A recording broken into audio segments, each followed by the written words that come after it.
And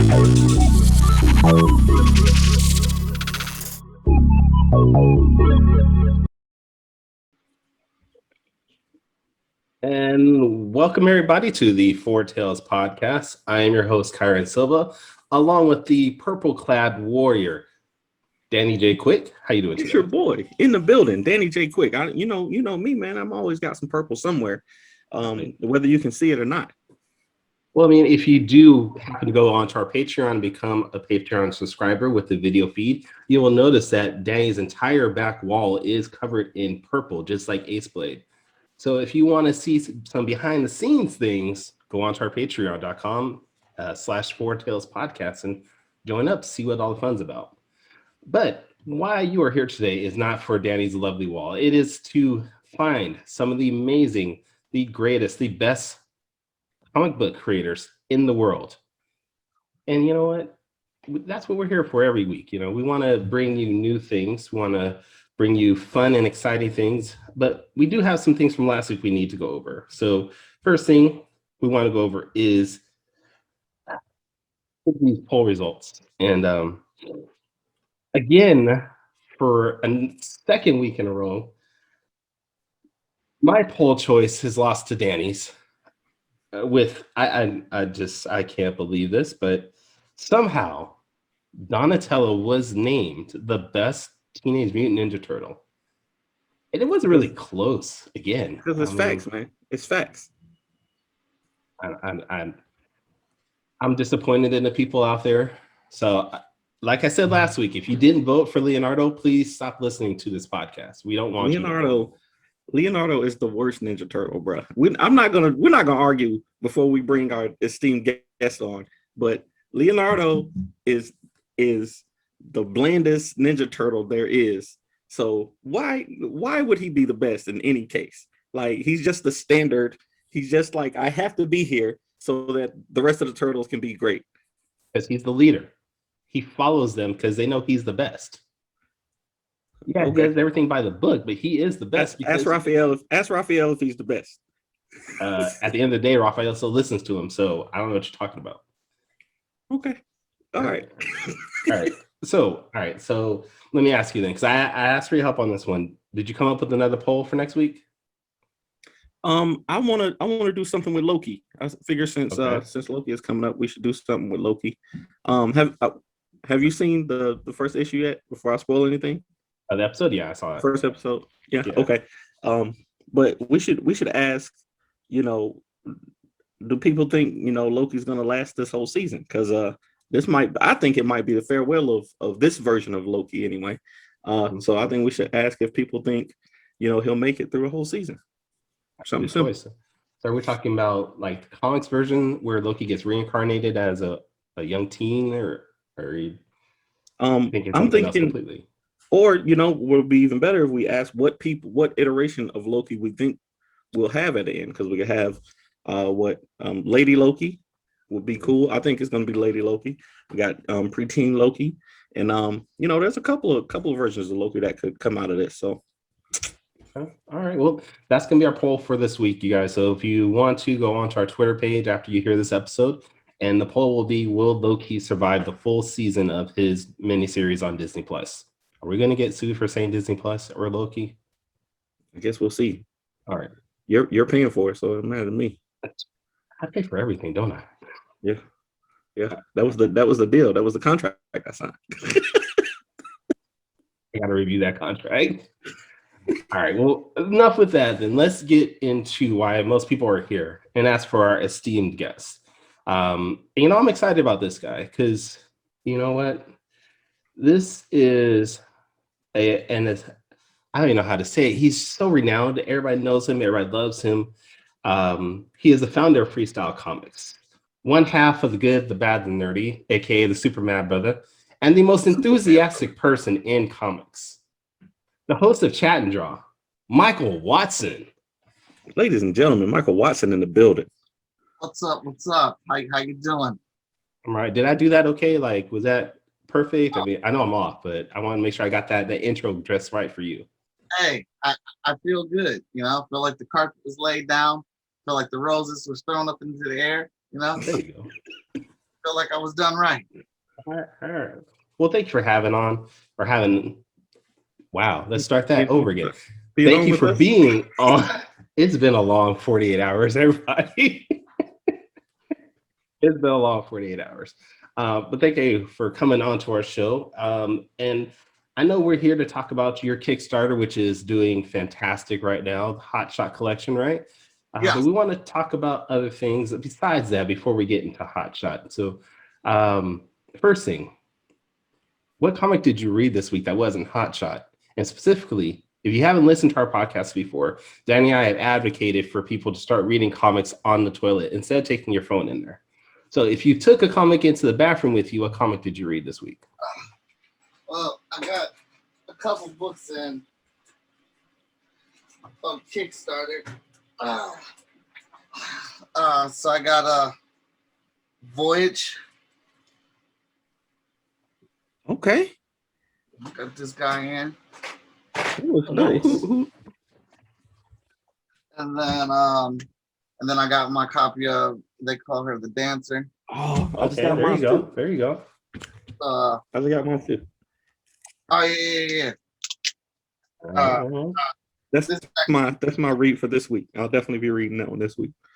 Yeah, it got upgraded with the colors. The glossy cover and stuff like that.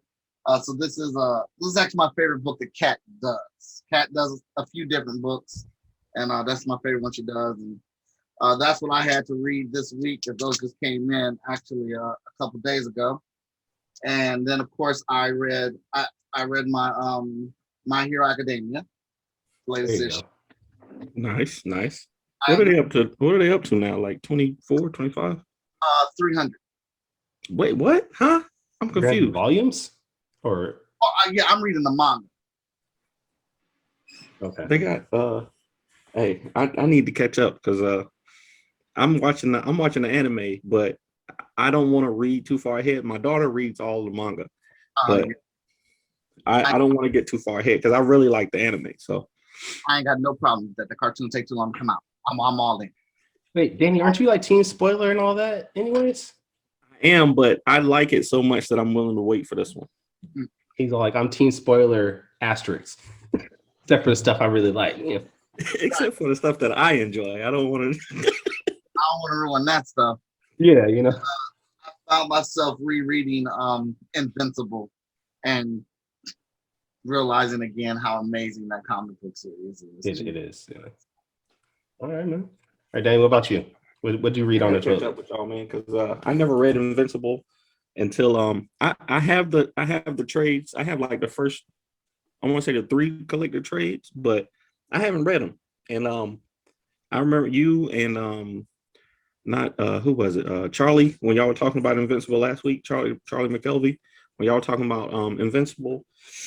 And you've been a proponent of Invincible for a long time. And I just, I haven't gotten around to it. I got it late. So, I was already behind, and I'm gonna have to get into that. But this week I read I got Charles Simpson's book, Zero Gravity. That came in from the Kickstarter, and I read that one while I was sitting on the toilet one day. Like I literally got off of work, checked my mailbox. It was in the mailbox. I opened it, said, "Oh, Zero Gravity.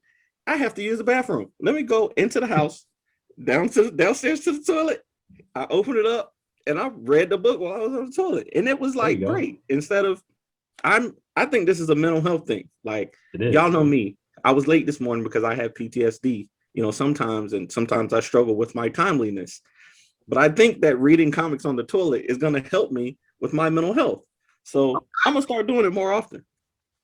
I mean, I've been advocating it for years. It releases some stress. It takes you away from all the hectic part of your life and just allows you to just focus on what's ahead of you. So I love it. Yeah. And I sit on the toilet too long when I'm on my phone. Like I'll sit on the toilet for 20 minutes when I don't have to, if I have my phone in there. So I need to stop that. But Zero Gravity was a good book. It was the colors on it were amazing. Like they introduced some cool looking characters in there. They didn't get too much of the story. It was pretty much a big brawl. But they they introduced some cool looking characters so you can at least get a look at their powers and stuff like that.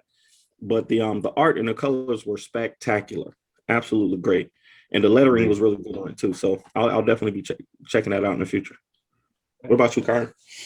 Well, what I read is something that is an award-winning book. It's an anthology, and it's something that all three of us contributed to, and that was Cthulhu Invades Oz. Now, Michael, you can now add this, that you are an award-winning artist, because this won Best Anthology for 2020 from the Comic Book Burrito Group. So we are now all award-winning creators, because we all contributed at least one page. Hey, I'm in there. They added me on at the end, but I got in there. Yeah, I was a little surprised when I saw you on that byline saying written by Danny. I was like, wait, what? I don't remember him in any of the group meetings, the chats. I wasn't. Just so happens Mike actually put me on. They were looking. I think Travis was looking for somebody to do a couple pages there, and Mike was like, "Oh, let me see if Danny's available." I guess I just happened to be on his brain that day, and I'm glad that he did, because I'm definitely putting that in my TikTok byline now. Award-winning comic book writer. Yeah, I mean, I did it. I put it like when I first found out about it a few months ago. So, but it's actually a really good book. I was very pleased on at least my portion of it. This is probably one of my best artwork to date. And there was a lot of good stories in here that I didn't get a chance to read everything when we were going through production. So when I finally got the book, I sat down and started to read it. And I think I read it in 2 sittings on the toilet. So it was really good. It was really good. And if you're out there, check it out. It's called Cthulhu Invades Oz. It's literally exactly what the title says. The demon god Cthulhu comes and invades Oz. And what it is now different parts of Oz, different characters, and they're part of the story of how Cthulhu invades their portion of Oz. So check it out from Orange Cones Productions. But now let's get to the meat of this, and that is Michael Watson's Hotshot. So for anybody that hasn't actually read your book before, Michael, tell us what Hotshot is all about. Oh, well, Hotshot's about a young man trying to win back his girlfriend and prove to her that he was not cheating on her without revealing he's a superhero, while not getting kicked out of college because he's never there because he is a superhero. So he's got a lot that he's juggling on his plate. We're 10 issues in on it. We're collecting the first 10 issues in the 2 trades, volume 1 and volume 2, collecting issues 1 through 4 and 5 through 8. Issue 0 is going to be lettered with because that was a silent issue as one of the bonuses were put on there. Issue 9 being the most recent issue, you can add on. And courtesy of Victor Dandridge, we re-lettered the first issue of Hotshot for this Kickstarter as well. So nice little tweaks and edits for new and old fans. I love it.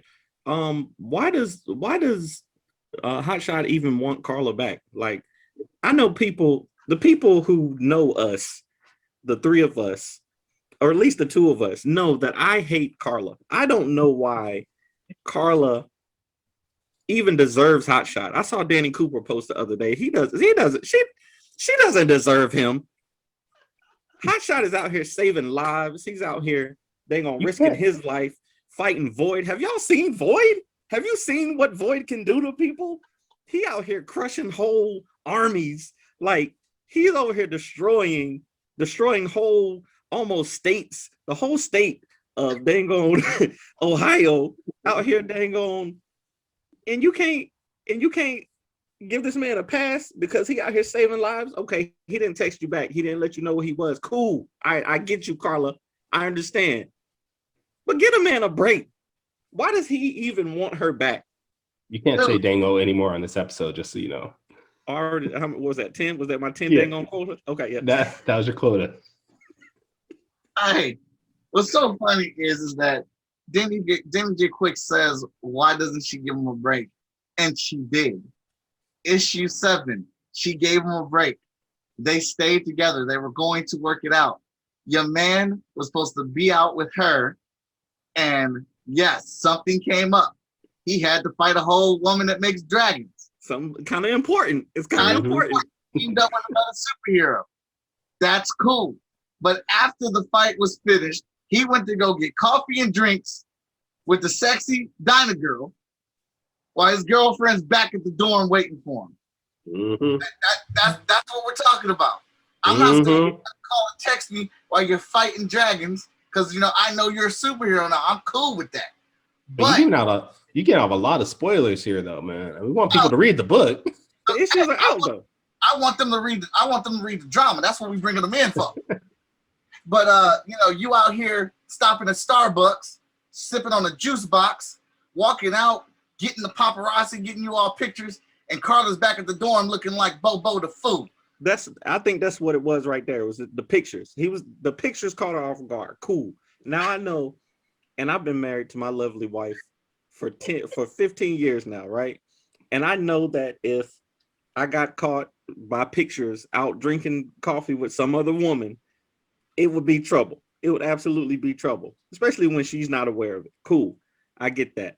But and that woman's wearing Daisy Dukes for a superhero costume. Hey, absolutely. It's a wrap for me. It's a wrap for your boy at that point. I get you on that. But my thing is if my memory serves me correct, he's trying to help her get back home. Like at that point, he's like, yo, let me figure out how I can help the situation so we don't get this dragon thing happening again. So that's not the point, though. Exactly. That's not his job. I mean, come on. He got his girl waiting. Okay. Well, then at that point, walked out of Starbucks with a juice box, chilling, just sipping it like he got no care in the world. Not a care in the world. I'm not saying that Michael Watson, aka Hotshot, is a perfect person.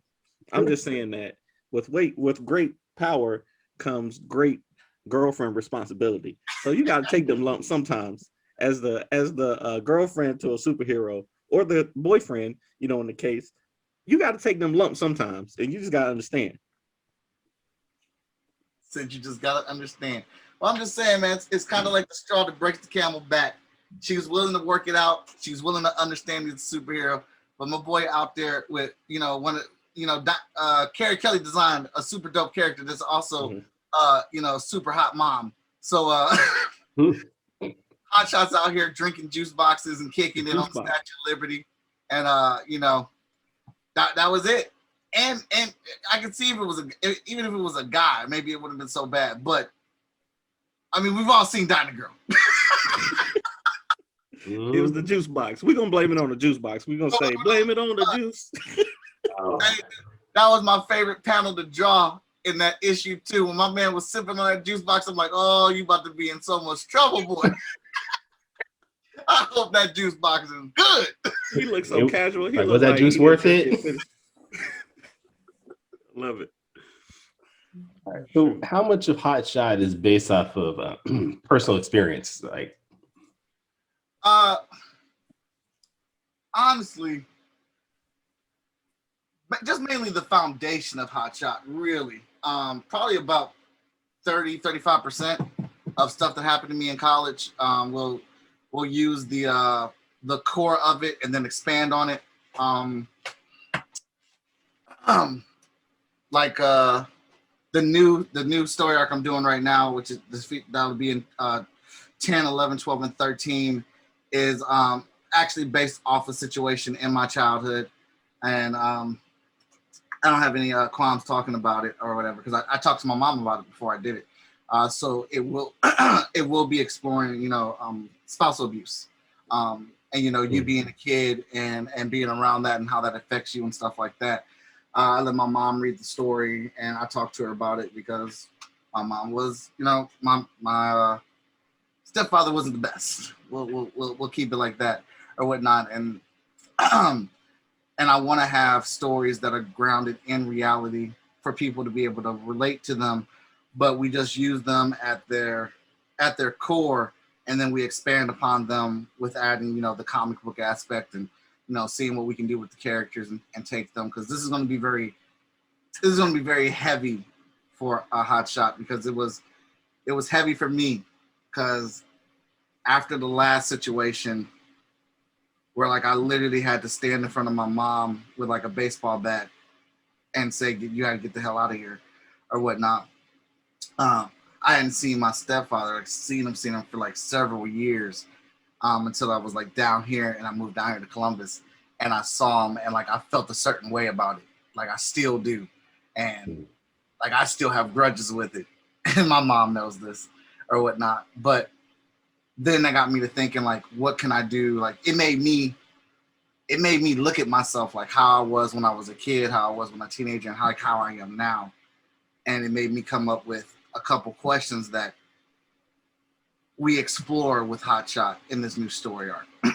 So there's a ton of comic book stuff. There are Easter eggs in there for Danny J. Quick to get a hold of. We explore this whole thing with his past, and we introduce a couple new characters as well. So it's a very character-driven story, and your man's about to go through the ringer. I didn't know we'd get that deep when I asked that question. My bad. No, it's absolutely cool because the story is very close to me, and it's something that I wanted to tell. And Victor and Danny Cooper are probably, outside of Danny J. Quick, are the biggest fans of the series.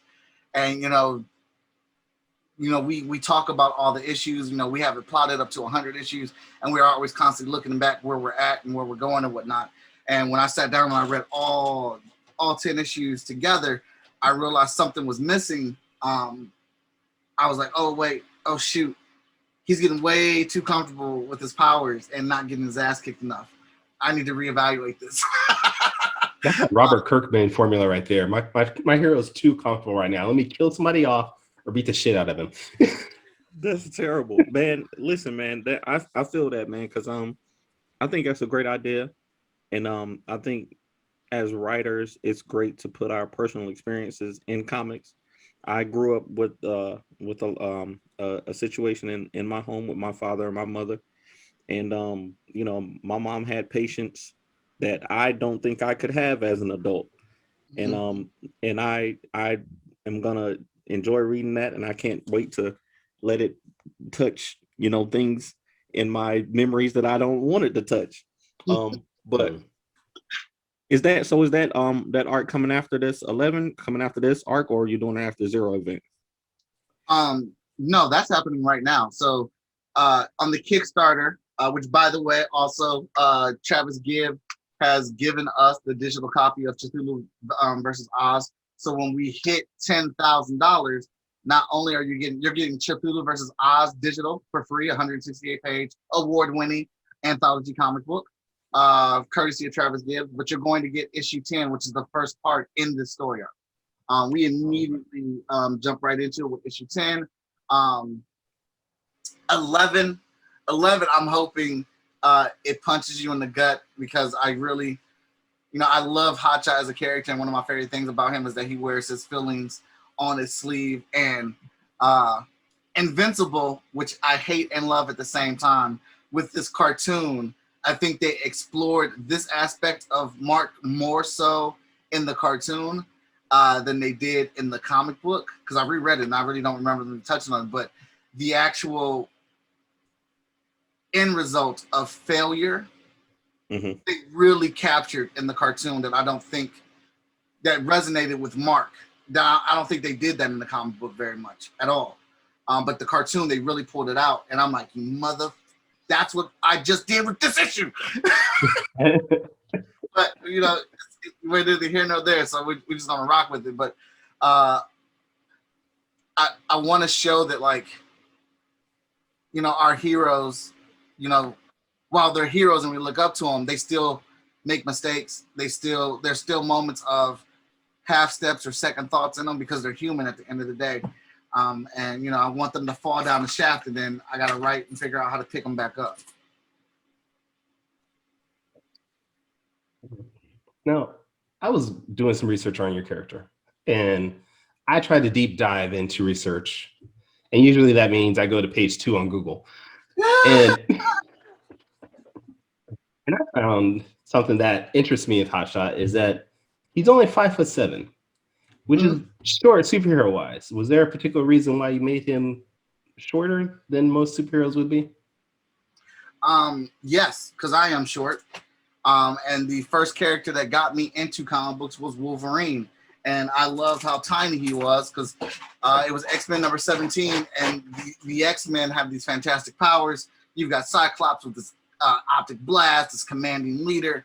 Iceman turns to ice. Colossus has organic metal. Beast is a beast. Psylocke is a sexy ninja. And I'm like, oh my God. And they're getting their butts kicked by Omega Red, but the dude with the butter knives coming out of his hands keeps getting up. Butter knives.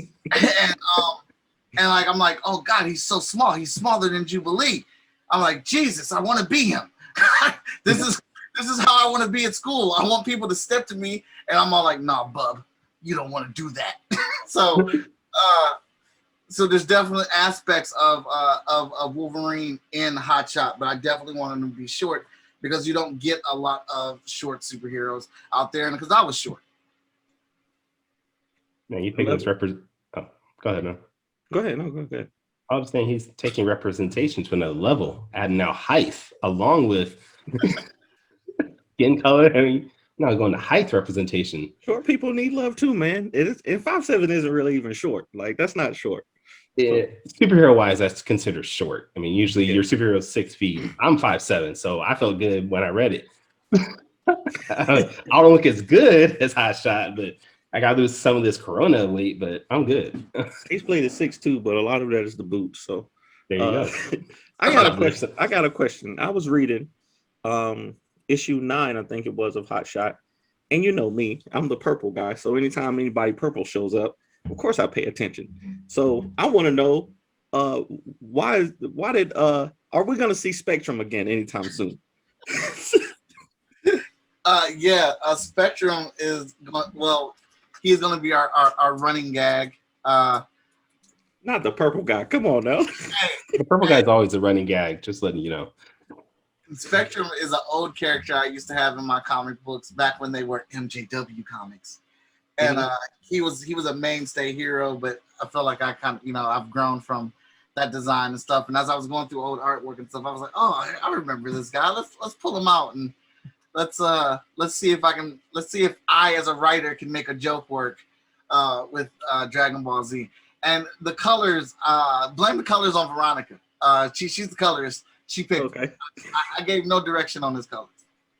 So I think it's just a coincidence that she went with purple. It's a color that we don't use a lot. It's Hotshot's dominated by the blues. But I wanted to start having reoccurring, minor villains that Hotshot could, entertain himself with, and hopefully the joke gets across in the book. Because that's the first issue that I actually wrote of Hotshot. Yeah, because you gave my man like 6 panels. Like he was in and out.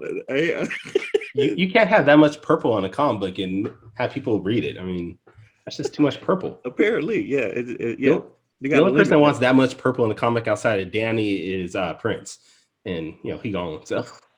Hey,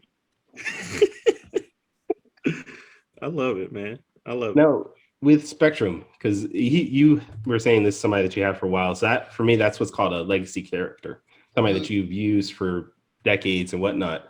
How many of your characters do you have that you've been stored away that you're thinking about putting in the book really later on? Oh, we probably got about somewhere around 25 to 30 of them or whatnot that are just like back in the day, back when I was in high school, back in the beginning of college or whatnot. There's still some characters that have not had enough time to be fleshed out in our FSK books yet or whatnot. But just teardropping these characters in where we think they can fit at, giving them good spots or whatnot. There's one character that we've had for a while named Gravita, who I've designed and had a personal attachment to, and just trying to find the right book to put her in. We just introduced JFab in one of our Cypher books or whatnot. Now she made her first appearance in Hotshot.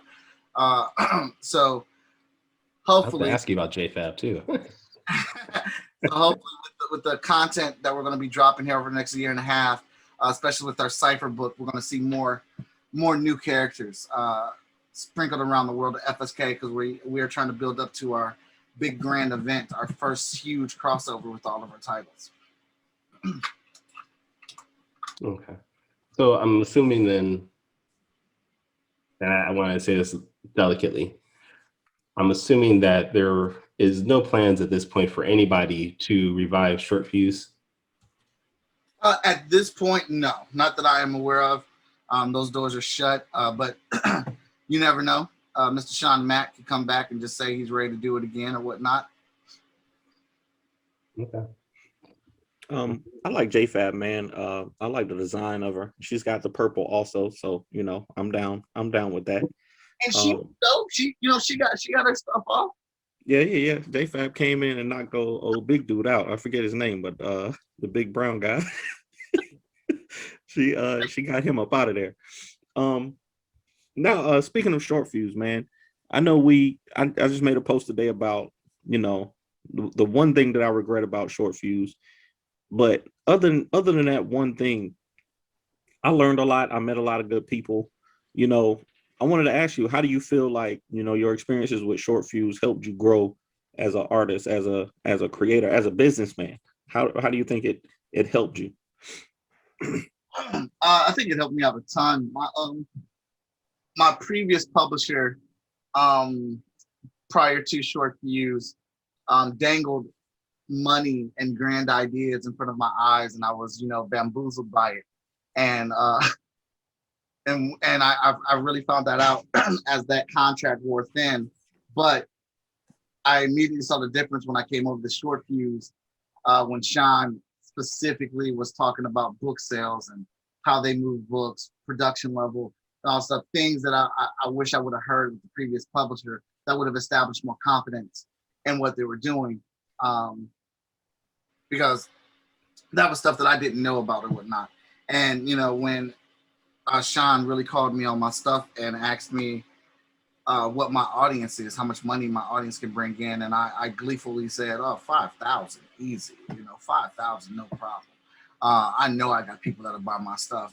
And, he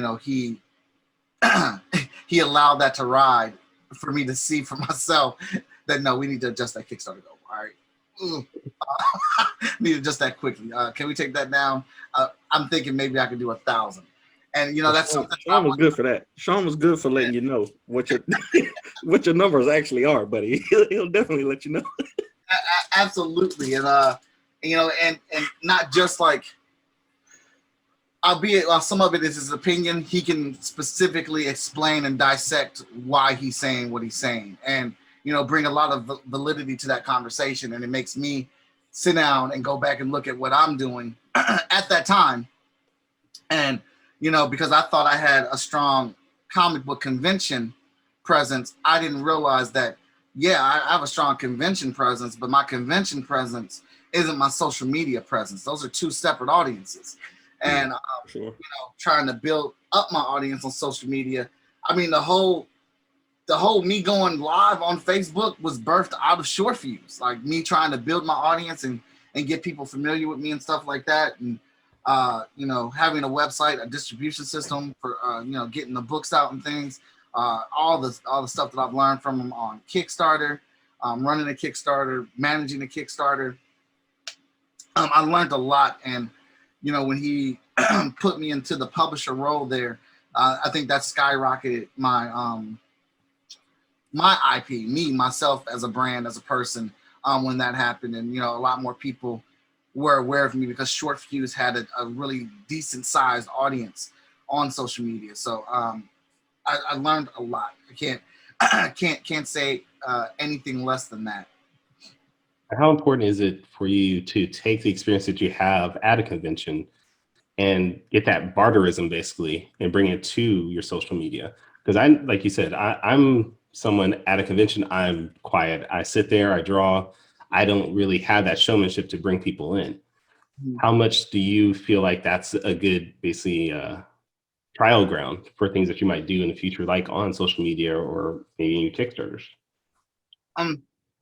So the way I am at a comic book convention, it basically renders me that I have no embarrassment card. And I know if this stuff works in person, chances are it's entertaining on a screen when I have access to people that I don't have access to. The great thing about social media is you potentially can reach every person in the world versus a convention where you're dealing with, 11, maybe 15,000 people throughout a weekend, and you don't even see all those numbers. You see a percentage of those numbers. But if those people are enjoying the entertainment value and the pitching and selling that I'm doing at the show, how can I equate that to an online presence, aka you get a show like Chat and Go, that has gone 150 episodes now, in just over a year, or FSK Day, where I put together with Danny Cooper, Veronica Smith, we had over 50 different indie creatives appear throughout that show. And we asked everybody to give us $1. We raised over $800 in one day, 12 hours of streaming. Or the next event that we're going to do is June 16th. We're going to be doing a backathon, where I'll be streaming across 8 different networks. And my goal is to get, I haven't picked the number yet, but let's say 100 people. We want 100 people to back the Hotshot campaign at $1. We'll be announcing specific a prize for that everyone that's already backed it is going to get this as well. But chances are I'll probably unlock the entire digital library that we have as an offering, but also so that's about 20 different comic books. Or no, 30 comic books. Plus I'm going to add the entire FSK library for digitally backing us at $1. At $1 or whatnot, just so we can get more numbers on it. That's a technique that I saw Twitchers use. They go online, they'll stream for about 12 hours or whatnot, and it's just a backathon. They're just trying to get subscriptions. They have a goal set and they're just trying to get a bunch of subscriptions, and it really works in their audience because they already have a fan base there, and then people that are already subscribed to them will give subscriptions to other people because they think this person's entertaining, because they think this person's fun. Now, I have no idea if this is going to work, but it's something to shoot for and try. And Danny, Lori Foster, Veronica Smith, and I are trying to put together a template and things that we're going to do or whatnot. But that's the goal, trying to get at least 50 to 100 people to back it at $1, just so we get those numbers up. Now, is Twitch the next thing you're going to take over? What'd you say? Is Twitch the next thing you're going to take over? I would love it, but something else that I've learned. Is that I've got to understand my reach. I've got to understand my reach and volume. While I, as a creative, want to. Hold on one second. Never mind. While me as a creator, I want to reach as many, lanes as possible. I've got to understand my lane. If I would absolutely love to take over Twitch, but in order for me to have the type of audience that equates my comic book stuff on Twitch, I would have to dedicate all my time to Twitch. Yeah. Because Twitch it's a thing about, well, a lot of the stuff that we do is about consistency. But from what I've seen, because I've partnered up with ID, aka Inevitably Dope, Midori Hannah, who they're big time Twitchers on Twitch, and they have super dedicated audiences and they got a lot of subscribers and stuff like that. But what I've noticed for them is that ID, for example, he streams every day at the same time every single day. And when you watch his stream, he has 30 to 40 people hanging out with him, watching him play games. But he's got thousands of subscriptions. So he knows his audience. He hangs out with them and stuff like that. But he's done that.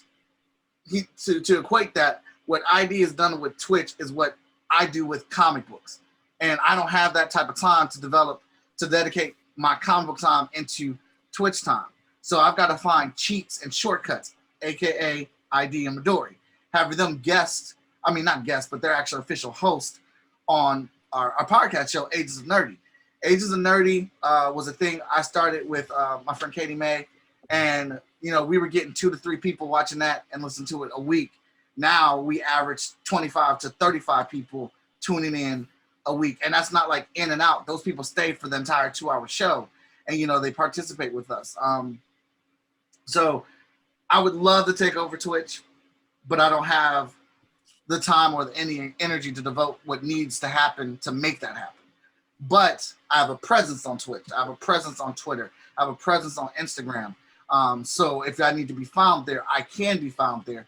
But my main thing is making the comic books. Twitch is a full-time job for some people. Yeah. So. I need to get on Twitch, man.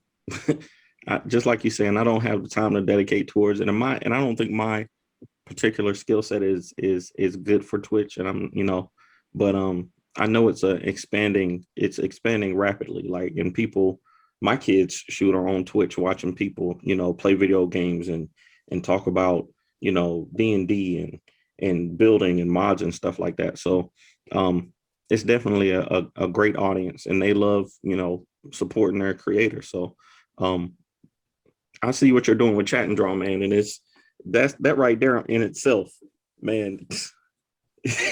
It's amazing, like the ability to do multiple shows a week. I know you're cutting it down a lot now, but just how quickly you got to 100 episodes, man. It was crazy. It was crazy for me to watch, man. So bravo to you, for real. Thank you.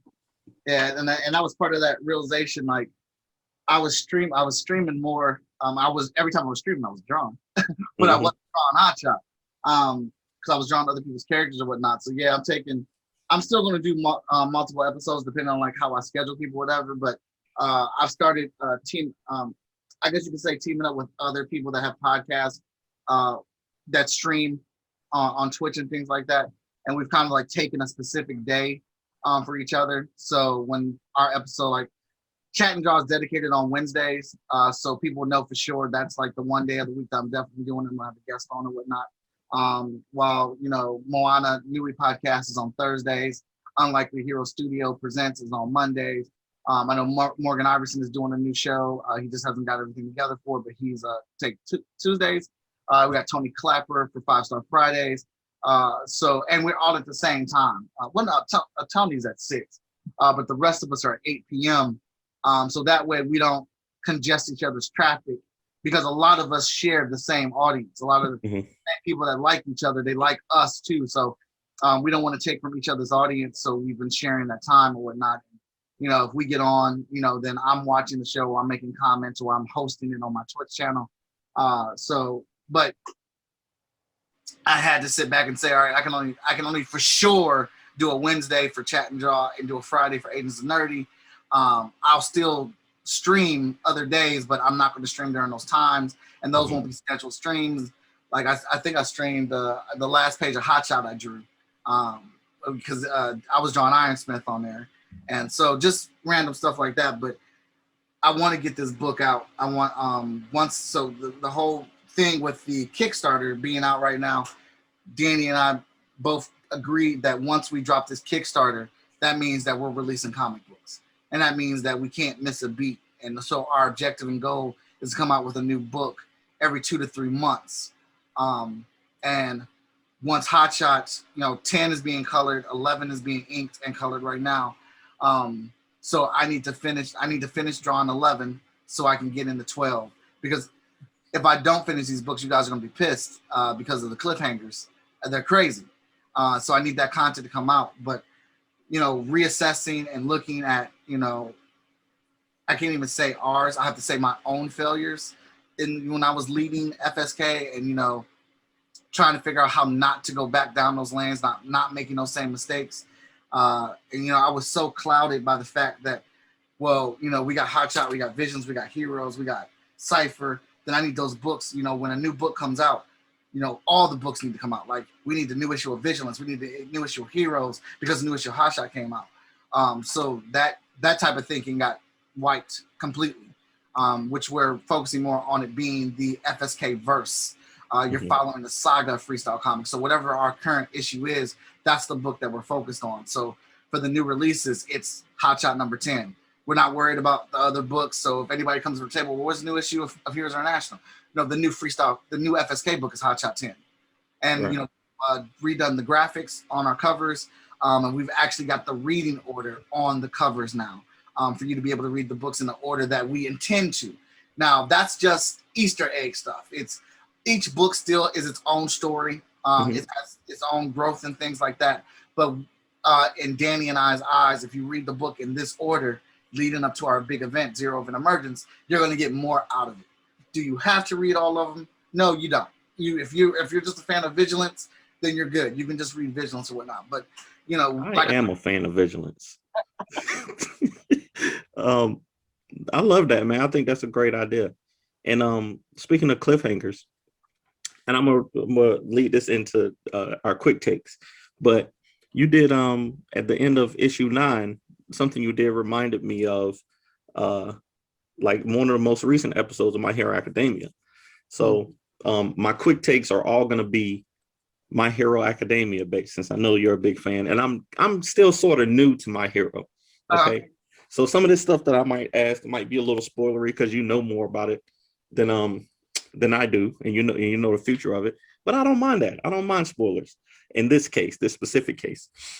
So we're gonna do my quick takes, and if you're new to the podcast, my quick takes are 5 questions for our esteemed guests, and you get one, or what are we doing? 45 seconds. You get 45 seconds to answer. Kyrun is gonna play a little sound after I ask you the question, and you get 45 seconds right off the top of your head, and you got to go for it. All right, you ready? Mm-hmm. All right. So, question number 1, and all these are going to be My Hero Academia based. So, tell me, who is your favorite character in My Hero Academia outside of the big 3, which is Midoriya, Bakugo, and Todoroki? I think those are the big 3. So outside of those big 3, who's your favorite character and why? That's such a good question, and that's worded correctly. I don't remember all their names, but my favorite character outside of Big I believe, the dude with that's huge, yellow, like a round, big teddy bear who absorbs the energy and redistributes it. Oh yeah, I know you're talking about. You're talking about the sugar. Yeah, no, not the sugar guy. He's got I love him. I love his design and his power because I thought when it talks to the animals, Toda. Nope. Maybe he hasn't been. Oh, maybe he hasn't been introduced in the cartoon yet, in the anime yet. But he's just a big round ball, and like his head is almost shaped like the Juggernaut. And you think he's just super strong. Fat Gum. Big Gum. Yeah. Fat Gum. Yeah. Yeah. Fact. Oh yeah. When they were fighting, when they were going after the league, there was that was dope. Yeah. That's dope. Okay. Question number 2. This recent episode, not this week's episode, but last week's episode, Deku found out that he's going to be getting the powers of all the previous wielders of One for All. So my question to you is: Deku OP? Deku is what Deku needs to be. Your man said at the beginning of the show, "This is my story of how I became the world's #1 hero." There had to be some facts behind it. You don't start an intro off like that, like you the #1 hero. You gonna be the #1 hero, and this is his tale. This is how he comes there because he's got all the powers. I thought that was great. I know some people may not like it. He has too many powers and whatnot. I don't care. Deku is Deku, and he needs to ride out. #1 hero. I'm for it. I'm down for it, man. Because I think what is it? All for One. Like I said, the end of Hotshot 9 reminded me of this recent episode where they showed, like, he's coming back. Like, he's gonna come back and he's gonna be trouble. So ain't nobody right now that can stop him. Like, ain't nobody right now that can stop him when he decides to get out. So Deku gonna need them powers. He gonna need them. Absolutely. And that's what's so great about the series, man. I'm where I'm at reading it, it feels like it's coming to an end in the same way that the Naruto story came to an end, and it took a little break, and then it came back as Naruto Shippuden. So that's the feeling I'm getting. That's my theory. That like they are going to end this saga. They may take a break and come back as an older generation of heroes or whatnot. But so much stuff is happening right now. It's just so intense. I'm like, yes, he absolutely does need these powers, and Deku, in the same vein of Naruto, it's a series you have to ride with it to start getting your roses and really enjoying it. The payoffs are all there. Naruto. I got shamed in my small anime community because I was the first one saying, look, Naruto is better than Dragon Ball Z. Naruto overtook Dragon Ball Z for me probably 100 episodes into Shippuden or something like that. And I was like, yo, absolutely, I agree. I was like, bro, like when they got to Rock Lee, like characters like Rock Lee and Shikamaru, like their stories, like their backgrounds and their, why are you looking like that, Kyrun? What is it? I can't get into Naruto. I watched maybe 6-7 episodes of it, and I was like, I can't. What? That's okay, because I couldn't get into it too. I thought it was trash until you find the episode of Naruto that converts you. It's gonna be like that. Yeah. And it was the Rock Lee episode where he took the weights off, and that was what pulled me in and made me sit down. I actually do like that episode because of Rock Lee. I like Rock Lee, but the rest of Naruto, I'm like, y'all can just kick rocks on that. If it was all Rock Lee, I'll watch it. It's everybody has a different episode to where they, where they're hooked. Mine was when Naruto finally got the he summoned the toad. What was it? When he finally summoned the toad to fight against Gaara. I was like, okay, like we getting it. But yeah, so I'm with you. So quick take question. Watches Naruto but me. It's sad. It's a great anime, man. It's just great. And then I hit it during that time where I had time to watch consistently. But anyway, quick take question number 3. So anime, all right, my kids all watch anime, and I watched anime growing up, but as an adult, you notice things that you didn't notice as a kid, or you notice, but it's a different perspective, right? So me and my wife, I put on Invincible, and me and my wife were watching it, and the kids were coming in because they were like, oh, what's this? They talk about, sex in there. They talk about all this other stuff. And they were like, oh, no, they can't. My wife was like, they can't watch this. And I was like, they watch anime, right? Like, they watch, the animes that they watch talk about all this stuff. But there's a trope in anime where there's always this one really pervy character, right? And in My Hero, that character is Mineta. Yeah. So what do you think about these anime tropes, and how do you, do you let your kids watch anime as a, because I'm sure you watched stuff growing up. I know we watched Dragon Ball Z, and Naruto had pervy sage. Literally, pervy sage was what they called him. So do you let your kids watch anime, and what do you think about that as an adult? Yeah, all my kids watch. I do kind of monitor what they watch. I know anime has some stuff in it. We're pretty open with it. There's a lot of anime that they watch.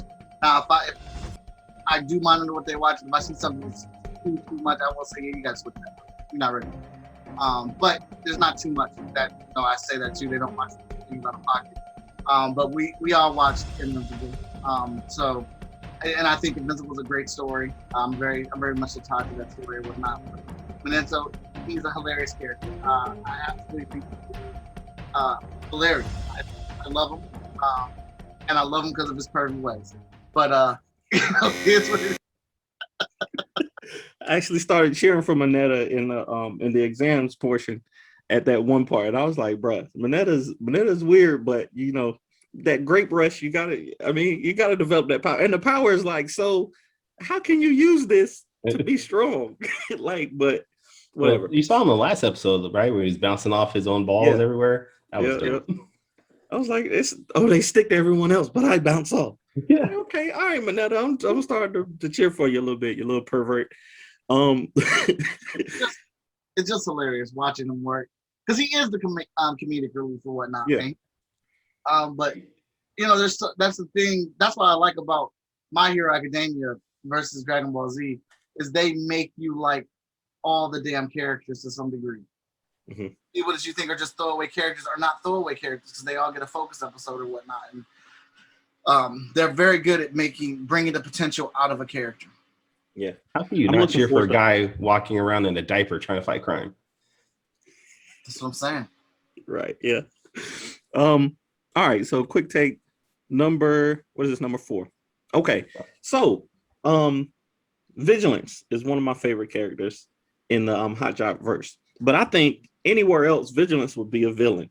So one of my favorite things about My Hero is that all the villains have these crazy, grandiose themes, right? They all have this big purpose behind what they're doing. They all have these monologues that they speech off. So if Vigilance was a villain in My Hero Academia, what would be her theme and what would she want to do to take over the world? Well, Vigilance. I don't know. Y'all haven't read the first three. Well, you have. But if Vigilance was a villain, she would just want to bring desolation and destruction. And she could do it too. Huh? She could do it too. She could do it too. She would want to cause suffering because that is what she gets stronger off of. Basically, just bringing shadow and darkness to the light. Hey, I'm gonna be honest with you. I can already see it coming, but I'm ready for Hotshot versus Vigilance, bro. Whenever it happens, I'm ready for it because Hotshot's clearly stronger than Void. Like, she gets stronger. Like you just said, she gets stronger when whoever she's fighting is getting beat. She gets stronger, it seems like. So I can't wait for Hotshot versus Vigilance because there's no way that he should be able to beat her. So, however, whatever deep light fire inside of him that he has to dig to get, hey, I'm ready for that, bro. I'm ready for it. Oh, it's so much fun. You can tell me if you want, man. You can go ahead and let me in on the secrets if you want. You know, yeah, it's just us here. Spoiler. So I love how Danny just keeps that guys underneath him, just always ready to pull it out. Spoiler, right there. It's right there if you want it. But all right, my last quick take. All right, so My Hero Academia, I feel like there's tragedy coming. I feel like there's tragedy. I want to say Lemillion's story was so sad. Like, you know, what happened to him was so sad. But I think one of the characters is gonna die. One of the main characters, or at least one of the classmates in 1A will die. And maybe you already know because you've read farther ahead. But pick one of those characters to die from class 1A, and tell me why their story would bring the class together. Oh man. Damn. Any person in class A could bring the class together. Anybody would, because they've all had signature moments. They've all persevered through, challenges, and, pain. They've rallied together so many times. They are that whole squad is ride or die. They are the Fast and Furious family of anime. And if anybody in there goes down, it would, like, you hurt anyone on there, they're all coming together like fucked up. You know that, right? You just it's done. Yeah, I couldn't pick a person. It would just be anybody in that class because they are all down. You know what? Bakudo. I always pronounce his name. Him, I think they would go belligerent. And, like, I think they would show the most emotion for him. Yeah. We're not even going to include Deku in this. Just because Bakudo's such an a-hole or whatnot, I think the class would go crazy if he died. I don't know if you saw it, but on TikTok, people were going crazy just because Bakugo showed a little bit of character development. Like, he said, from him, like, I'm gonna beat all you a-holes, to what did he say? I'll watch your back and you watch my back. That was the only thing he changed. Like, he moved that little inch, and people were like, "Oh, Bakugo's the greatest." I'm like, bro. Bakugo became the greatest when Eraserhead was talking about him. When Eraserhead was talking about him to the newscaster and said, "If you knew him the way that I knew him, he would no way in the world he would ever become a villain." And then right at that same line, your boy had the perfect opportunity to turn villain, and he said, "I'll beat all you jerks." And I was like, Bakugo, you talking young smack right now, son. You surrounded. That room is small. You got to chill out. But my man said, no, he wants all the smoke. He don't care if it's all y'all out. He don't care if it's Godzilla smoke. He don't care if it's mouse smoke. He wants it all. That is the moment where I fell in love with Bakugo, right then and there. And I said, they could have did the obvious thing and make this dude a villain and made him Deku's rival. And they just reignited his hero-ship. Yeah. Nobody else in the class could have did that but him. That moment, the hardest moment in My Hero. Very true. I thought they were obviously gonna make him become a villain. I was like, this is gonna be Naruto and Sasuke all over again. He's gonna go dark, and the whole series is gonna be them trying to get back. But I'm glad they didn't. I love that moment too. Whew. Tingles. Well, that was it for me, man. I appreciate that. That was like the best quick take so far. I like that, man. That was cool. That's a good little heater. I like that. Gotta take a moment. Now, I mean, because he gets on my nerves. I was like, dude, would you just shut up? Would you, like, get off of Deku's back, man? Like, I hated Bakugo. And then in that moment, when he stood up to all the villains, these wasn't some scrub-ass villains. They weren't scrubs either. This was all, like, the inner circle. Like, if my man touches you, you disintegrate. Literally. Like, he's the villain. And Bakugo's just there like, I want the smoke. Bring it. Give me all of it. Legit. I don't know. Yeah, I think Bakugo's a good character. I'm down with that. He got on my nerves. All of them get on my nerves. Like Naval Laser gets on my nerves too. Even what's his name? Not Hawks. What's the Dark Shadow? Dang, what's his name? Oh, I know you're talking about. He gets on my nerves. He gets on my nerves too, because I feel like he could be so powerful. But he's scared. Like he's scared that the power is gonna overtake him. But I'm like, okay. But I like his design. I like his quirk. So yeah. I was thinking you were gonna say Uraraka would be your choice, Michael, honestly. Oh yeah. Your Gravity dies. Yeah. She holds everybody together. I mean, she's the soul outside of Deku. She's the soul of the whole class 1A. Yeah. Or Ida. Ida dies. That would be tough too. I think you're right though. Like all of them, everybody in the class has a special moment. Even like Yaoyorozu, like her, her and Todoroki, their little bond and stuff. It's just a great anime. It is, man, and that's what I've always said. Like, I read it faithfully every week. My Hero Academia has reinvigorated the '90s kid in me and what superheroes always were and what they are supposed to be at the end of the day. Don't get me wrong, I enjoy, the darker takes. I enjoy, Invincible is still the greatest comic book that's ever been made. I get a kick out of The Boys. There are some very good stories, but, at the end of the day, I still want a section or a place I can go and just see heroes be heroes. And that's that undying will to do what's right because it's right, because it's in their system to do that thing and to do everything in their power, broken arm, tore up uniform, busted blood gushing out, to fight until their last breath. Like Deku, he makes these epic ass speeches all the time. He wants to be All Might, or he wants to be just as good as All Might. And you would think it's corny, but it's not. It is not. And like, I can't wait till y'all see Deku at issue 300. That boy's a problem. I gotta start reading it now. I don't know. I think we should have made a poll about My Hero Academia. Yeah. There's so much of this episode about it. Yeah. I don't know. Maybe we should switch it up. Let's make it happen. It's another big influencer. Like if you asked me to tell you those things, like Naruto is obviously a huge influence. Invincible is a huge influence. Wolverine is the catalyst. Spider-Man is the foundation. But as I, grow as a writer or creator, and my fandom has expanded, My Hero Academia is like those big hit moments, those character moments, the ability to make everybody important and matter is just so well done. Deku as a character is just dope. That driven, non-deterrent, unstoppable spirit that he has. All Might, is incredible. All Might's a great character. He has, what he's going through and whatnot's really cool. The rivalry, the pushing, it's just, there's a lot of points there that are just so good about it. Well, let me see. As far as, because we're talking about influencers and schooling, things like that, I want to talk about you and being a teacher and teaching.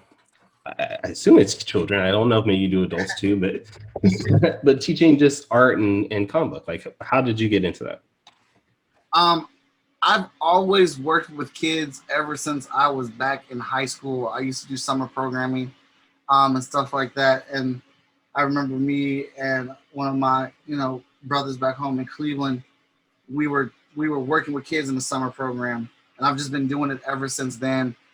It really took a catalyst, or became its own, when I moved down here to Columbus, and I was working at the Boys and Girls Club for the summer, and I was doing the art program for them, and that led me to to really be able to actually come up with lesson plans and come up with stuff that I thought was fun, is cool, and not do any of the stuff that I disliked in art, that I thought was boring and lame, like crafting. I'm not knocking crafting, but crafting's not for me. All right, I don't want to do craft art. I want to do real art, and I wanted to show them art that actually is in life, like you know. I got promoted to the art director of the Boys and Girls Club. So I was over all the Boys and Girls Club for Columbus. And so I got to redo the whole art program. So like my summer program was, I taught us how to make samurai armor out of cardboard. But in order to do that, we learned about samurai. And, then you had to, we learned about clans. Then you had to make a clan. You had to come up with your colors. You had to come up with the history of your clan. And, then you had to look at different types of armor. And, we made that armor out of cardboard. We spray painted and airbrushed that armor. We did the photo shoot with the armor, weapons and all that stuff. We did that for a whole month. Then the next month was we made a movie. We made a Star Wars movie with lightsabers. I had one of my friends from college come in. He shot it. We edited together. We did stunt rehearsals every day. We had lightsaber practice. We did scripting. We did the whole thing. Made a movie from scratch because I wanted them to see that you did not have to. That was one of the things that always bothered me in art classes, that there were people that didn't know how to draw, or they'd say they can't draw. So I wanted to make my art classes incorporate as much of non-drawing stuff as possible. Like, you don't have to be able to draw to be a creative, to be an artist. And then my last month was hip hop. We made our own hip hop albums. So I had people come in and teach the kids breakdancing. Some of them shot music videos. We showed them how to do graphic design and make their own album covers. They went and recorded tracks and made music and stuff like that. So all this stuff, all these different things, these were all things that were in the art field that these kids could do. You can be a graphic designer. You can do, obviously you can be a rapper, you can be a singer, you can be a choreographer, you can learn how to dance and make money off of dancing, you can break dance, you can be a photographer and do photo shoots, you can be a casting director, you can be a writer, you can be a director, you can be a stunt person, you can be like all these different things that do not involve drawing. These are all creative art things, and I wanted a way to make sure all the kids got involved, and just I've been doing it ever since then. This will probably be the longest stint that I haven't done it because of the pandemic or whatnot, but I was at Picktown Artworks, and I had a digital art class, had a comic book class, had all types of stuff, and was teaching up there and having a good time doing it. I tried to do some teaching streaming, but it just got to be too much, and I had to cut things out to make room for other things. Well, you're really the first artist that we've had on the show. I mean, we had everybody else that we've had has been writers at this point, outside of Eric Cockrell from Essence House, who does art. You're the first true artist I think we can really say. And you have a very unique style in the way you draw. During my deep diving of page 2 of Google, I found a video of you from, I think it was 9 years ago, when you were running a Indiegogo, and you talked about, and I had never heard of the story until I saw this video, but you talked about how you were going to cons and showing your artwork and showing your stuff to different editors. And one of the editors told you that your style was just too urban, quotation mark, for Marvel at the time. How much does that influence what you're still doing today? It's just that rejection of saying, you know what, my style was good enough, but just wasn't what they really wanted. It's the spark that started everything. Still to this day, it still sparks you though? Yeah, because like if that conversation doesn't happen, then I don't feel like a loser and go home and sulk all day and bitch to my friends about it, and then wake up the next day and say I'm going to do Freestyle Komics. Like if that doesn't happen, Freestyle Komics doesn't happen because I get up the next day and I say, well, I'll make Marvel and DC come to me with my urban style, and I'll just make my own comic books. And that's where Hotshot gets started. That's where Hotshot takes life, rather, because I've always worked on that character since I've been in high school or whatnot, and that's when he really started taking shape and form. By trying to make it into a comic book or whatnot. But because like I want to make sure. I may not have been as big of an advocate for it back then or even as aware of it as I am now, but I knew that I wanted people to be able to see themselves. And it wasn't a big thing for me because I went to a college where it was super diversified. Like Columbus, Ohio is a melting pot. It's got one of the biggest colleges of all time there, the Ohio State. So we are getting people from all over the world coming down here to live in the city. And it's the same way with the art school, Columbus College of Art and Design. It's one of the top 5 art schools in America. So we're getting people all over the world coming here, and we're all in a dormitory. So when I'm going to school, when I'm going to class, when I'm in my dorm room or we're out in the lobby chilling, I'm not just seeing one type of people. I'm seeing all types of people. So when I'm drawing my comic books, I'm drawing all types of people because that's what I'm drawing. That's what I'm experiencing. I'm drawing my life. So the more and more that becomes a realization, the more and more that I focus on it. And now somebody asked me the other day on one of the other shows I was on, they asked me how much of how important is it to it, and I was like, well, it's not our focus, it's just how it is. It's how the book started. The main character is a black character, is a person of color, because I've always wanted to be a superhero. But then when I look around at the table, that I have all these fandoms that I love. No knock against them. I love them. I absolutely do. But how many of those are leading people of color? How many of those characters are female characters that have their own anime or their own mainstream comic book that's doing numbers? It's more apparent now, with the last couple of years or whatnot. But that wasn't something that I saw when I play video games and you get to make a creative character. I always made a woman because there was plenty of games with a man in them. I saw all those, except for Mass Effect. I did create myself. Oh yeah. Danny Cooper still freaked out by that. Because Mass Effect was a good game. That's a good series. It's an amazing game. But I worked real hard to get that romantic relationship, and when I got it, because I used to live with Danny Cooper, and when I got it, I was like, Danny, come here. It's going down right now, baby. And Danny came in the room. He's like, what's happening? I was like, I got it. And Danny was like, oh, y'all are getting together? I was like, yeah, look, man, it's happening right now. And he was like, and then Danny started figuring out, like, oh, God, that's disgusting. It's you. It's you. I can't watch this.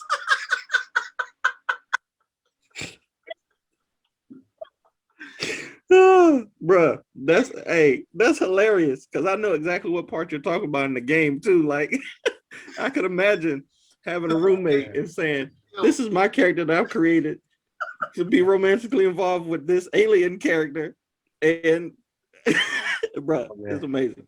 That game was great. It still freaks Danny Cooper out. He will always have a story about it. Still bothers him or whatnot, but but I digress. But seeing those things and being more apparent with them, having it happen, it was always in me. I want to say just because, like, that's just how I am. I want to see, like, I don't want to see the same thing. Like, I just watched Infinite on Paramount Plus. Spoilers, sorry. You won't be mad at me if I spoil it anyway because it's trash. You plan on watching it. It's just Hollywood can't keep making these movies with no heart. And like I'll die on this mountaintop. I absolutely love Fast and Furious. The Infinite tried to be Fast and Furious, but Infinite doesn't have any heart. None of the characters I believe in that movie. And then I feel like it's just kind of disrespectful to have a character that keeps reincarnating as a person of color from throughout all of history, but then all of a sudden, when we do the movie about the person, it's a white guy. I like Mark Wahlberg. He's funny. He's a great entertainer. But like that just really bothered me. Like all the back, except for one other character, he was white too. But all of his past lives, excluding these most 2 recent ones, were people of color. And then the bad guy was a black guy, And this, I can't remember his name, but this is a really dope actor. I love him. And this is the first role that I've seen him in that I didn't like him in, because it's just, it's these little subconscious things that, you know, that, yeah, it's little and petty at first, but then you start seeing a trend in these movies, and it's like, guys, y'all got to stop doing this. You just have to stop. Like, big special effects, big stunts, and, you know, that can't carry a movie anymore.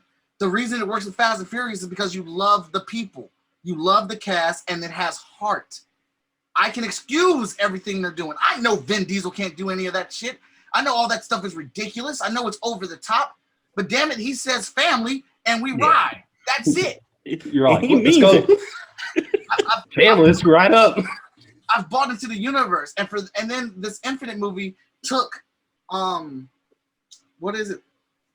Altered Carbon, which Altered Carbon corrected his own mistakes in the second season. I like the second season just as much as I like the first season, and I feel like they course corrected things and made it, you know, better. But like, it's like, why? So like, basically, my movie tastes now are just, it's so much harder now. Like, for me to go to the movie theaters for a movie, you got to do more. Fast and Furious, you got me. MCU, you got me. I'm going to the movie theaters. Cruella de Vil was better than Infinite, like much better. It was solid though. Cruella was solid. It was a great movie, and I went to that movie because, you know, I have kids, but I ended up winning. Infinite would have been something I would have went to the theaters to see. I mean, thank you Paramount Plus for putting it on the streaming service so I could watch it, because I would have been pissed if I went there, because it was so mundane. All the one-liners didn't hit. All the action to me didn't hit, because I'm like, I don't believe Mark Wahlberg in this role. Mark Wahlberg usually does pretty good too.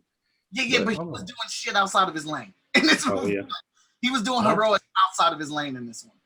That's Mark Wahlberg movie I liked was with him and Andre 3000. Was that Brothers, Step Brothers, something like that? Four Brothers. I just watched it the other day. Yeah, Four Brothers. That's right. That was the last movie I've seen with him. And I was like, this is a good movie. He did a movie for Netflix with old boy from Black Panther. But it was good, and that fit a Mark Wahlberg role. I like Shooter. Shooter's my favorite Mark Wahlberg movie. Which one? Shooter. Shooter is good.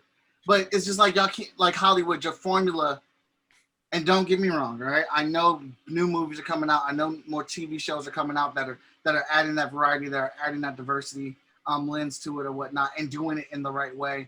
But I see why some of these shows are coming straight to streaming.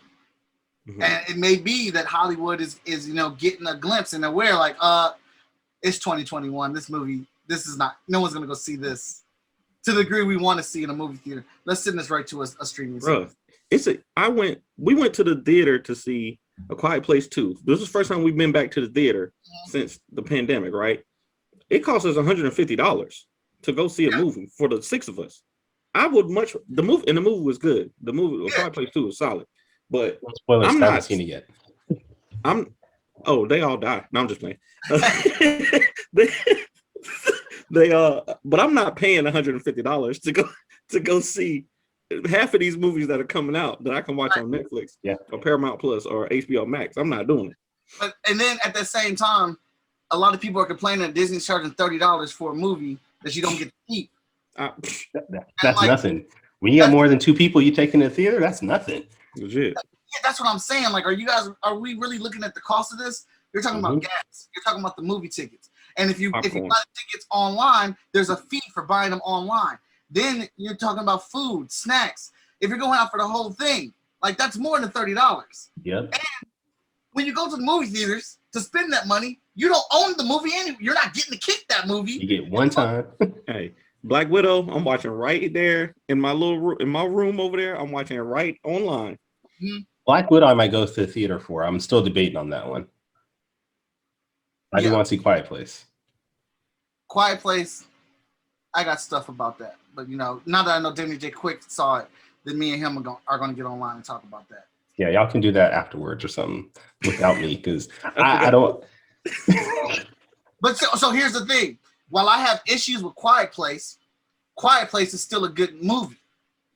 Good acting. Okay. I believe everyone in their role. Overall, it's a good story. It's just, you know how when you watch horror movies and you say if they do this one thing, then the whole movie's over and they're saved. Well, there's a point in Quiet Place where if they do this one thing, they get a whole nother movie. I feel like they forced a movie that they wanted instead of the movie that they should have done. Yeah, I'd like to talk about that because I thought that about the second movie, but I won't say anything. But the second movie, I thought that same thing because, well, not necessarily that, but if this thing would actually happen, then it would have changed the whole. But yeah, I'm with you. All right, I'll go watch Quiet Place this weekend or something. I wanted to go, but nobody in my house wants to watch it with me. So, well, but then again, that movie was enough to get me to go to the movie theaters to go see it. Yeah. So I enjoyed the first one. That's why I want to go see the second one in the theater. I'm very particular about what movies I go see now versus staying at home and watching on streaming service. But it's just like this same formula can't continue to happen anymore. Like you guys, like we can't keep putting out the same stuff. Like you can't just think that because you got an A-star actor, action star in this movie, and then you got 13 dope special effects and 16 dope stunts, and then an okay storyline that you stole from other storylines, and like that's going to cut it anymore. Like it's not. Yeah. You got anything else for her? I'm done. I didn't realize we just sitting on here just talking. We over here just taking up Mike's time. We just out here talking about everything. So that's it for me. I appreciate y'all, man. I appreciate y'all. You got anything else? I do have one thing. And since Mike is the host of Chat and Draw, if you haven't watched any of Chat and Draw, I highly recommend them. They're entertaining, they're fun, and Mike always produces amazing artwork. I had this notion to actually do a Chat and Draw for this episode for you, Mike, just to see you could see how it's like. But unfortunately, family stuff came up, and I just didn't have the energy to do it, unfortunately. But I did start it, and I want to show you what I got to. Now, you let me know what you think here. So this is, and for everybody that's not watching the video, this is, hopefully you guys can see this. Oh, wow. Ooh. So I started off with a little headshot of Mike Watson's Hotshot. He was a little battered, a little bruised. I was going to color it up and everything, but just life got in the way. So hopefully I did you some justice. I don't know. Oh, no, you did. Hey, just go ahead and ink that. I'll give Veronica the color. All right. I like it. All right. Yeah, that's what we're talking about, baby. That's how we like Hotshot. Battered and bruised. Battered and bruised. Well, if my life comes back to a point where I can get back to this, I will definitely finish it. It's just personal things came up and slowed me down, but I will finish this when I can. I like the little snot dribble coming out right there. I like that. Somebody you like that, huh? The snot out of Yeah, I know. I'm not as fast as Mike. When he I have no idea how you were able to bust out an image in like an hour while talking and interviewing people. I couldn't do that. This has taken me like 2 hours so far, just this point. So, well, I appreciate it. It's, if I have to equate it to anything, it's from comic book conventions, and back in high school, we carried around our sketchbooks and we battled. Like you had to be ready to battle at a moment's notice. Like if somebody called you out, you had to just throw down immediately at that spot, whatever it is. Somebody would, like everybody kind of knew the rules, so whoever was around kind of just knew if a battle happened, they would just be the ref. And they come up with something for you to draw, and you have to draw it in that moment. I've seen you and Ren do that online a couple of times. Yeah, that's cool. And then I really don't want to take commissions home back to the hotel room with me, so I'll be trying to get them. All right. Well, this has been fun, Mike. I'm glad you were able to join us. I wish we had time, but I know you're a busy man, and Danny's always busy. He's got family for some reason that he wants to spend time with. But before we let you go, we do want to make sure that you get your link out to where people can check out your Kickstarter. So if you don't mind dropping that so everybody can know where it is. And your social medias. Absolutely. We'll get to that. But you're messing me up, man. You're messing me up. Kickstarter is more important right now, all right? I want free comics. Absolutely. You can get to the Kickstarter of the Hotshot collection. Numbers 1 through 8 at Freestyle Komics, KOMICS.net. It'll take you right to our Kickstarter. We are just 8,000. We're 8,500 right now, trying to get to that next stretch goal to 9,000. There's ton of stuff. There's ton of stuff on this Kickstarter. We got stuff for old fans of Hotshot. We got stuff for new fans of Hotshot.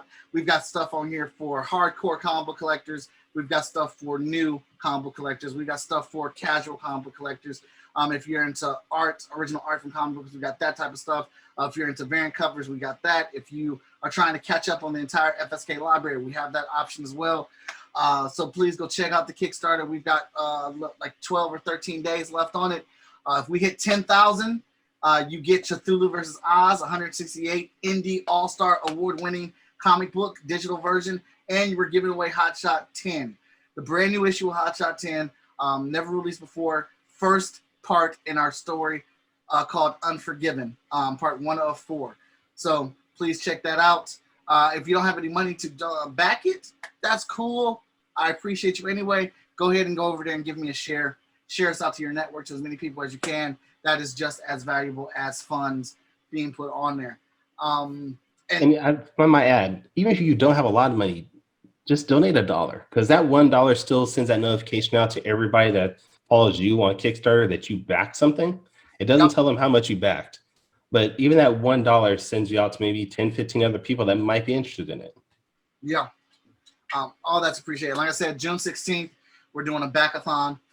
So we'll be online from 6 o'clock to midnight, trying to get as many backers as we can, literally just backing for $1. We'll have exclusive stuff that we're giving out for you guys for doing that or whatnot to spread the word.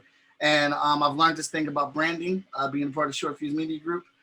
So you can literally catch me on all social media platforms as Most Epic Art. If some of you are asking, well, what's Most Epic Art? It is most enthusiastic person in comics, which is my moniker, my stage name and things like that. So Most Epic Art on all social media platforms. Very nice. Danny, where can we find you and your amazing work? Everywhere, The Ace Blade. That's TikTok, Twitter, Instagram, Facebook. The Ace Blade, at The Ace Blade, and you'll find the Purple Ninja Dude. What about you, I just realized that you were sporting a Concrete Comics shirt, man. That's nice. They got a nice soft cotton. I mean, if I had I've worn my Hotshot Nike shirt probably like 3 times a week, bro. Like I love that shirt. But you know, I had to throw on something. I got all these indie comics company shirts, so I sport them all week. Well, make sure you wash it, please. Wash. Wow. All right, everybody. Well, if you want to find me, you can find me at tauruscomics.com. I'm also on Twitter, Instagram, and Tumblr, I think at Taurus Comics. You can find me on TikTok and at Twitch at Kyrun49. If you want to catch up on any of our previous episodes of this podcast, you can go to fourtalespodcast.com. That's number 4, TALES podcast.com. You can find links to all our social media, Facebook, Twitter, Instagram, and even our Patreon. So if you want to help support this podcast and maybe see some behind the scene video of us, and again, Danny's amazing purple wall, go online and become a Patreon subscriber. We will do our best to send out Michael's links to his thongs here. That sounds like said thongs. Let me redo that. We will do our best to send out all the links that Michael will post about his Backathon and his Kickstarter. We will make sure we link that in the pod notes here. But thank you, gentlemen, for being part of this. Anything else you guys want to say before we leave? I want to say thank you for allowing me on your platform and asking really good questions. This is a great format you guys have set up here. I've really enjoyed the conversation. So I do appreciate you guys letting me on here to play in your world and get access to your audience and things like that. So just thank you. I'm glad to have you on here, man. Thank you. Thanks for coming on, man. All right, everybody. Well, take care. Sayonara, goodbye, and please take care of yourselves. And we will see you next time.